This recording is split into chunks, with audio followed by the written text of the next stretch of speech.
सब देखने और सुनने वालों को मोहब्बत भरा सलाम। अरफान अहमद खान साहब हमारे साथ होंगे। कल इनसे मुलाकात भी हुई थी और मैंने इनसे रिक्वेस्ट की थी कि एक प्रोग्राम करें। आज ये जर्मनी वापस भी जा रहे हैं। आजकल पार्लियामेंट में बहुत बड़ा तूफान आया हुआ है।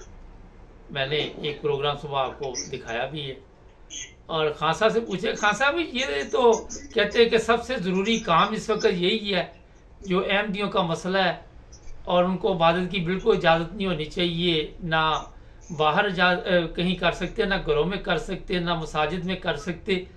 तो आप क्या समझ रहे हैं कि ये जो सुप्रीम कोर्ट है इसे अंडर प्रेशर करने में ये लोग कामयाब हो जाएंगे? देखो, सुप्रीम कोर्ट ने तो जो फैसला किया है वो कानून, मुल्क में जो राजुल वक्त कानून है, जो आइन है, उसके मुताबिक किया है और उसी के फैसले में दिए उन्होंने कोर्ट किए हैं अपने फैसले के अंदर। और इब्तिदा के अंदर ही उन्होंने कह दिया था कि भाई जो जिस किस्म की तब्दीली चाहता है वो पार्लियामेंट का काम है। हम जो ऑलरेडी कानून मौजूद है मुल्क के अंदर उसको सामने रख के मुकदमात के फैसले करते हैं, चाहे वो सियासी हो, चाहे वो मजहबी हो, चाहे वो क्रिमिनल हो। तो इस लिहाज से तो बात जो है सुप्रीम कोर्ट ने अपनी तरफ से खत्म कर दी हुई है फैसला पर नजरसानी की अपील करके। पहले भी उन्होंने खत्म कर दी थी फैसला लिख के, लेकिन बाद में उसके खिलाफ शोर पड़ा नजरसानी की गई, क्योंकि हर अपील पे फैसले पे एक नजरसानी का हक होता है, वो उन्होंने इस्तेमाल करके देख लिया। उसमें उन्होंने 10 से 12 जो अहम इदारे हैं आपके मजहबी, उनको बुला के उनसे राय भी लेके देख ली। इसके अलावा उन्होंने ओपन फ्लोर किया कि इस मुकदमे में कोई इदारा, मजहबी शख्सियत या वो राय देना चाहता है वो हमें लिख के दे दे, हम उसको बुलाएंगे नहीं, इसलिए कि नजरसानी की अपील है, आप लिख के दे दें, हम उसको कंसिडर कर लेंगे। चुनाचे बहुत सारे लोगों ने लिख के भेजा वहां पे, उसका उन्होंने हवाले दिए। मैं अपने फैसले के अंदर मैंने पूरा फैसला पढ़ा है इनका, उसमें उन्होंने उस पार्टी का नाम लिखा है, इन्होंने हमें अपनी राय से आगाह किया, उनका शुक्रिया अदा किया। इस सारे के बावजूद सुप्रीम कोर्ट के जज जो है जिस फैसले पर पहुंचे हैं, जिस नुक्ता नजर पर पहुंचे हैं, उस पर उसके मुताबिक उन्होंने एक फैसला लिख दिया है। अब ये हमारे यहाँ सियासी कायदीन जो है हमारे मुल्क के अंदर जो सियासत करने वाले लोग हैं, ये हमेशा से मजहब के मामलात में आप देख लें, ज्यादातर या तो मौलवी बोलेगा या पंजाब का सियासतदान बोलेगा। अब्दुल कादिर पटेल साहब सिंधी हैं, उन्होंने भी इसके अंदर राय दी है। बात यह है कि जब ये मामला चल पड़ता है फिर सारे इसके ऊपर कि भाई वोट बैंक अपना बढ़ाने के लिए या ये करने के लिए, लोगों को मुतमईन करने के लिए, क्या हम भी इसमें आपके साथ दे रहे हैं, इन्हीं पार्टियों का जो मजहबी पार्टी है, तो मामला जज्बात का है, जज्बाती तौर पे मामले को बढ़ाए। कोई इसका एनालिसिस जो है वो इस तौर पर नहीं कह रहा कि मुल्क का कानून क्या कहता है, सुप्रीम कोर्ट ने क्या लिखा है, इसको लोगों के आगे बयान करे। और या मकबूल जैसे लोगों ने जो अपना वीलॉग करते हैं, उन्होंने इस मामले को और फैलाया है और उसी को उससे मुल्क में आग लगाने की कोशिश की है। फिर मजहबी जमातें बीच के अंदर आ गई हैं कि भाई अगर इतना ही तुम्हें वो था तो जिसने करोड़ रुपए की दी थी कि करोड़ रुपया दूंगा, वो क्यों गायब है, वहां से छुपता फिर रहा है, अभी तक गिरफ्तारी नहीं दी उन लोगों ने, और खुद तहरीक लबैक जो पीछे हट रही है एज ए पार्टी। नहीं, लेकिन उसकी तो गिरफ्तारी खासन हो चुकी है, 7 दिन के लिए रिमांड भी मेरा ख्याल लिया गया है। नहीं, उसकी गिरफ्तारी नहीं हुई। अच्छा। उमर सीमा की खबर बिल्कुल सही है कि बंदा इन्होंने दूसरा पकड़ा हुआ है और उसको जो है ज़हीरुल हसन, वो जो मौलवी ज़हीरुल हसन है, वो अभी तक खुद गिरफ्तार नहीं हुआ, उसने गिरफ्तारी पेश नहीं की।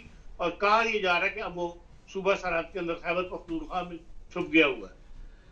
अच्छा। जुबैरी साहब जी का सल्फी साहब हैं, उनको गिरफ्तार किया गया है, ज़हीरुल हसन अभी तक गिरफ्तार नहीं हुआ। हाँ साहब, ये पार्लियामेंट ने कंफर्म खबर दी है जी। पार्लियामेंट कोई नया ऐसा कानून बना सकती है कि जिसकी वजह से फिर सुप्रीम कोर्ट में कोई दोबारा अपील की जाए? देखिए, मामला ऐसा है मजहबी कि ये इस मामले में सारे इकट्ठे हो जाते हैं, सियासत पर तो इकट्ठे नहीं होते। अगर ये कोई ऐसी तब्दीली करना चाहें कि जी एमपी अपनी तब्दीली घरों के अंदर भी नहीं करना चाहे, इन लोगों से बईद कोई नहीं है। जो 74 का फैसला, उसमें कौन सा अक्लमंदाना फैसला है, या उसे अभी तक इन्हें ये होश नहीं आई तो उससे इन्होंने हासिल क्या किया है। तो इन लोगों से जो सिर्फ अपनी सोचने वाले लोग हैं, अपनी जात के लिए सोचने वाले लोग हैं, अपनी पार्टी के लिए सोचने वाले लोग हैं। मुल्क के लिए तो इन लोग सोचा होता तो मुल्क का ये हाल होता। इनसे वही कोई नहीं कि ये कोई ऐसी तरमीम वहां पर ले आए और उसको कर दें। अब सवाल यह कि लोगों के घरों में छापे मारेंगे, इसका मतलब है कि हर आपको पहले पता है कि ये लोग तैयार होते हैं मजहबी जमातों वाले कि एमडीओ के घरों पर निशानात लगा के वो तो बड़ी धमकियां दे रहे हैं इस वक्त। हाँ। ऐसी वीडियोस हमारे पास मौजूद है कि हम इनको छोड़ेंगे नहीं। तो इनके ऊपर क्यों नहीं केस हो रहे कि इनको किसने हक दिया कि किसी के? अब ये तो रियासत का काम है ना। अब रियासत खुद इसमें अगर पार्टी बन जाए, नून लीग या इत्तेहादी जमातें जो हैं जो पार्लियामेंट में बैठी हुई हैं और हुकूमत कर रही है, अगर वो इसमें खुद पार्टी बन जाए और उनके लीडर बयान देना शुरू कर दें तो फिर हुकूमत तो जाहिर है क्या इकदाम उठाना है, आप उससे क्या तवक्को रखते हैं कि वो कोई ऐसा इकदाम उठाएगी? तो ये तो वही आज वाली बात है जो supreme court, Islamabad high court ने कहा कि रिपब्लिक क्या बनाना, रिपब्लिक बनाना पाकिस्तान के ऊपर तुले हुए ये सियासतदान। और इन बातों से ही ऐसे हालात पैदा हो जाते हैं कि दुनिया तमाशा देखती है, रिपब्लिक बनाती है।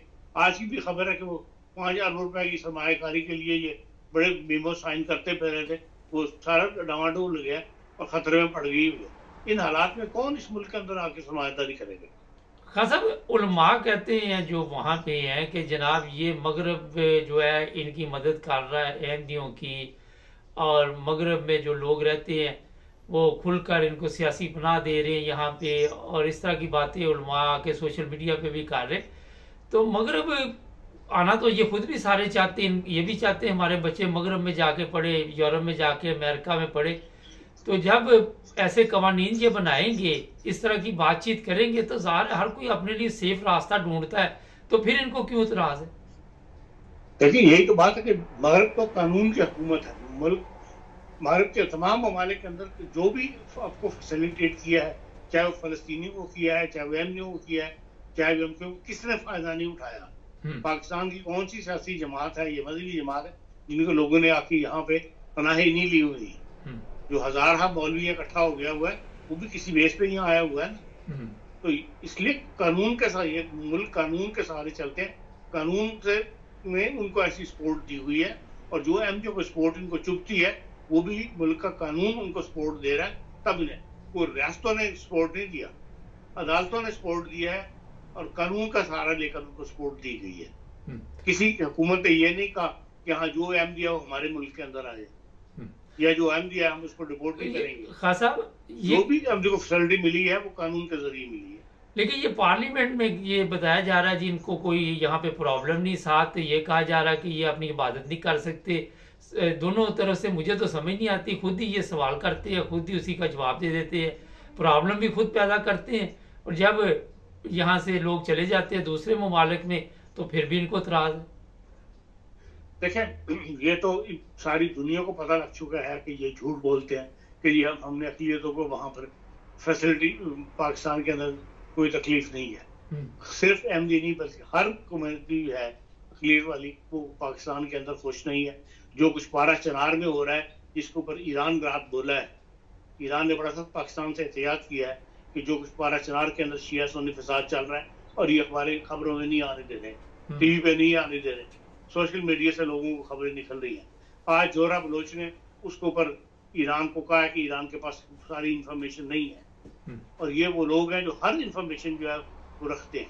इसलिए ये कहना कि भाई दुनिया को सब पता है कि ये पाकिस्तान के अंदर जो अक़लियतें हैं वो महफूज नहीं है, और ये खुद ढीठ बनकर ऐसा प्रोपेगेंडा करते हैं कि भाई हमने हमारे यहाँ हम हर एक आज़ादी दी हुई है, हमने हर एक को आज़ादी दी हुई है। दुनिया को अच्छी तरह पता है कि इन्होंने किसी को कोई आज़ादी नहीं दी हुई, इसीलिए यहाँ पे कोई ना सरमायाकारी होती है और ना ही कोई टूरिस्ट यहाँ पे आता है, और ना ही यहाँ स्पोर्ट्स की टीमें आनी वो भी बंद हो गई हुई है। लेकिन इन्हें फिर भी होश आने के लिए तैयार नहीं लोग। खान हनीफ अब्बासी ने तो कहा है कि 74 में मुकद्दस अवान, और आज भी वही मुकद्दस अवान जो है वो अपना बड़े अच्छे फैसले कर रहा है। कौन से अच्छे फैसले कर रहा है मुकद्दस अवान? देखिए हनीफ अब्बासी जो है ना उसकी बात को आपको सीरियसली नहीं लेना चाहिए। वो तो खुद हीरोइन के केस में वो जो उसने ड्रग के दवाइयाँ बनाने के लिए जो लाइसेंस मिलते हैं ड्रग इंपोर्ट करने के लिए, उस पर मुकदमा चलता है, तो जरूरत से ज्यादा जितनी उसकी डिमांड थी, जितने दवाइयाँ बनाती है उसकी कंपनियां, उससे ज्यादा कि उसने वो ड्रग इंपोर्ट किया और बेची है मार्केट के अंदर महंगे दामों, उसके ऊपर सजा हुई है। अभी मेरे ख्याल मुकदमा उसका चल रहा है इस किस्म का। ये न खुद कर कोई साहिब किरदार लोग नहीं है जिनकी बातों को पर तवज्जो दी जाए। चले, बहुत शुक्रिया खान नाज़रीन। यहाँ पे सवाल ये है कि जो लोग वहाँ पे पार्लियामेंट में बैठे हुए, उनकी किरदार क्या है, उनकी अपनी हालत क्या है।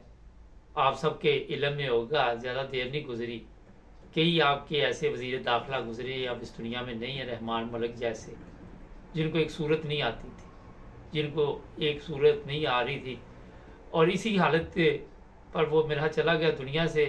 लेकिन जो बैठे हुए हैं उनकी भी हालत तो कोई मेरा ख्याल अच्छी नहीं है। वो भी इसी तरह के लोग पार्लियामेंट में पहुंचे हैं जिनको ना तो कोई पुरानी तलीम का पता है, ना उनको इस्लामी तलीम का पता है, ना उनको अखलाकी तलीम का पता है। झूठ पे झूठ, झूठ पे झूठ, झूठ पे झूठ बोलने के लिए वो यहाँ तक पहुँचते हैं।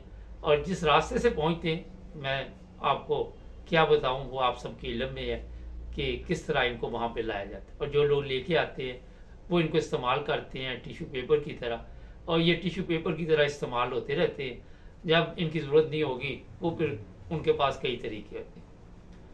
हर बंदा जो है दुनिया में आया हुआ, उस पर आप मजहबी तौर पर कोई जबर नहीं कर सकते, और किसी को भी आप ज़बरदस्ती ये नहीं कह सकते कि आप ये इबादत ना करें। कुफार मक्का के दौर में अगर आप चले जाएं तो यही हालात थे, लोगों के ऊपर, इस मुसलमानों के ऊपर पाबंदियाँ लगाई जा रही थी, तकलीफ दी जा रही थी। आज मेरा ख्याल है मुझे अब कहने की ज़रूरत नहीं, बाकी आप सब समझदार हैं जो हमारा चैनल देखते हैं। तो जनाब, ये पार्लियामेंट के काम नहीं है, ये बंदे का और अल्लाह ताला का मामला है। हर बंदा कहता है कि मैं ठीक जा रहा हूँ। ये जापान वाले जो है वो अल्लाह को भी नहीं मानते, वो कहते हैं हम भी ठीक जा रहे हैं। और भी जो मज़हब है दुनिया में आए हुए, उनका तो बिल्कुल ही मज़हब कोई नहीं, जितने भी हैं वो अपने हिसाब से हर कोई कहता है कि हम ठीक जा रहे हैं। हर एक को मजहबी आज़ादी होनी चाहिए, हर एक को अपनी इबादत का हक होना चाहिए, हर एक को अपने मज़हब की दावत देने का भी हक होना चाहिए। अगर आपके पास इतनी समझ है, आपके पास इतना इल्म है, तो इल्मी तौर पर मुकाबला बैठ कर तहम्मुल से करना चाहिए।